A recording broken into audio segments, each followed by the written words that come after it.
Hello, everyone. It's a beautiful, brisk fall day here in Casey, South Carolina, and we're grateful to be here just one more day. If you're just meeting me for the first time, I'm Dr. Colette, and we are here at Level Up Healthcare Academy, LLC. And our program is so that we want to prepare compassionate caregivers for our local area and beyond. And so I have a few notes here. I wanted to share this on various social media sites. If you don't know me, I'm a registered nurse for over 30 years. I started out in the city of Chicago in high school, and I got a nurse's aide certification, an LPN, went on to get an RN, a master's, and a doctorate in nursing practice. And so I'm very passionate about teaching and helping. I have been in nursing for 30 years and in education for over 20 years at the university level. And so I specialize in simulations and clinical skills. And so that's what we do here. So now, would you like to know what I think are the top 3 reasons why CNA candidates are unsuccessful with their state exams? Okay, if you do, stay tuned. Also, I'd like for you to like, subscribe, and to share our channel. We're going to be providing more videos coming up. They may be entertaining, some may be educational, some may be about lifestyle. So we want to make this kind of an all-inclusive channel. But please stay tuned because I do have a special promotion for you at the end. So let's jump right in. Number one, what I think the number one reason why folks are not successful on their candidate's exam, skills exam, is that they are woefully unprepared. I don't know if they just wake up and decide, oh, I'm going to go, I forgot, I remember I'm going to take this exam. But everyone should have access to the candidate handbook, regardless to who the provider is that provides the exam. Some states have one provider, some have another. But find out who the provider for your CNA exam is. Ask them for the handbook. Your program should have given you a handbook, which is kind of like the Bible, so you'll know exactly what is expected of you. I don't know why someone would spend 5 to 6 weeks in a program and then not study and be prepared. It really is literally like a roulette wheel. The skills are popped out for you, and then you have to be able to do any of the 22 or 23 skills. And the reason why I said 22 or 23, because some states require the CNA to do a manual blood pressure. Others require you to do an electronic. So I want you to be one of those people when you get the skill, you say, oh yes, I got this, versus, oh my God, look at what I got. And then you have to try to figure out and be stressed out. All your skills should be equally important, regardless to how menial you think they are, whether it's hand washing, which everyone will get, or whether it is positioning the patient or doing a modified bed bath. You should be able to do them all.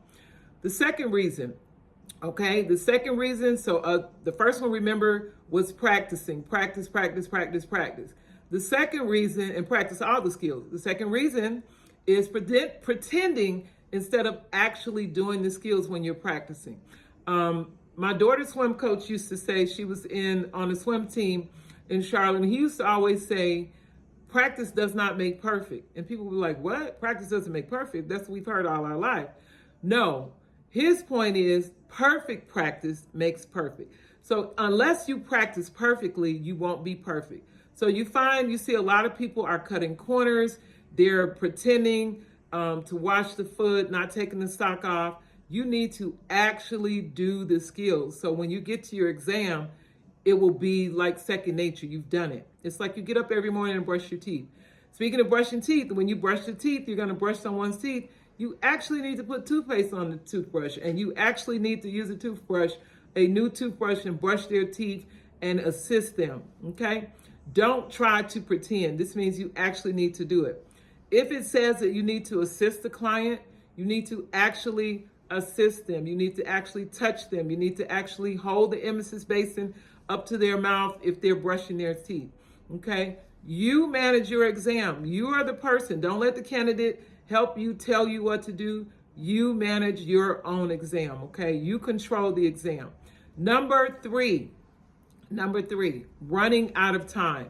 You should know and have practiced all of the skills. All the programs should be teaching you this to prepare you for success. They should be teaching you to do all 5 skills within 30 minutes, under 30 minutes. I teach students here at Level Up. We're prepared at 25 minutes.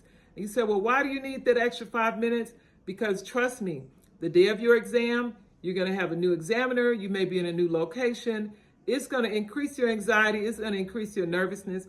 I've seen people throw up. I've seen people break out in tears. They're perspiring. If you're prepared, if you are prepared, it means you have practiced and not pretended. If you have practiced under the 30 minutes, you should be fine. I've seen folks do it 18, 20 minutes, depending on their skills. And they were very confident. They were very cool, calm, and collected. So if you're unprepared and you get nervous, you make that first mistake, you will be able to do corrections. Listen to your evaluator. They will tell you exactly what you need to do. But you don't want to be on that downward spiral after that first mistake. So for all of you that stayed to the end, I want to offer you a $25 off our skills refresher. This is something that we offer to prepare you for your skills, your state exam, for the skills exam for the state. You can go to www.leveluphca.com, reach out to us, tell us a few dates that you want, and we will sign you up and coordinate with one of our master teachers to help get you prepped for your exam. Please comment below any other video ideas and positive behaviors you think will help your fellow CNA candidates. And remember, until next time, when you elevate your education, you elevate your life. Take care.